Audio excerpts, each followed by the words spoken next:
Hi everyone, in this video I'm going to show you how you can turn off voice navigation on Google Maps. So if you find this video helpful, please give it a like and make sure you subscribe for more useful tutorials. So what you'll need to do is open up Google Maps, then click on your profile icon on the top right. Once you're on here, you should see settings near the bottom, so you just want to click on there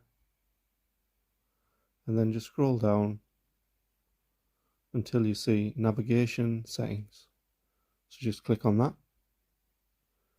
and then you should see sound and voice at the top. So what we want to do is just select muted, and that will turn off the navigation voice on Google Maps. Thanks for watching.